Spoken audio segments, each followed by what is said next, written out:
6:30, a Valley school bus worker fired and charged with child abuse for allegedly attacking a nonverbal autistic student. 12 News journalist Jonathan McCall spoke with the father of that student and is live in Peoria with the disturbing details. Jonathan? And they are indeed disturbing. Mark Kriebe, good evening. That alleged incident happening on a Peoria Unified School bus 2 weeks ago today. We got a chance to talk with the father of that boy. Court records shedding light on what happened, saying that worker allegedly hitting the back of the head of that nonverbal autistic student at least 4 times. Tonight, his parents and family now concerned that this may not have been the first time that something like this has happened with their child. Let's take you to some video now. Only 12 News was there this afternoon as 11-year-old Chase arrived home from school, getting off the bus. His dad greeting him today, as we mentioned, marking 2 weeks since that reported attack happened.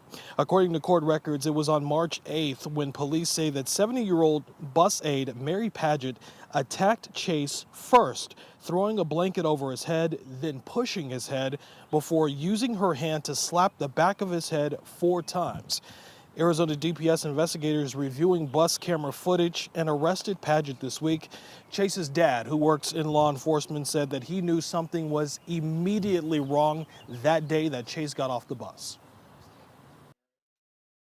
Did you notice something immediately different with him after he got off the bus that day? So we saw some behaviors both emotionally and physically. One of the things that he had started doing that he hadn't been doing before is he started hitting himself on the back of the head.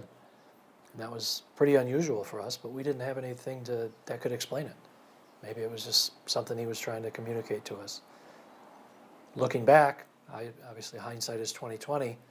It seems pretty clear to me that that was his way of communicating to us that something was amiss. That he had been attacked. Yes. And we do have to mention that Chase, again, nonverbal, autistic. He has the mental capacity of a 12 to 18-month-old and requires special attention. Arizona DPS investigating this case because it happened on Interstate 17 as that bus was taking Chase home from school in Scottsdale.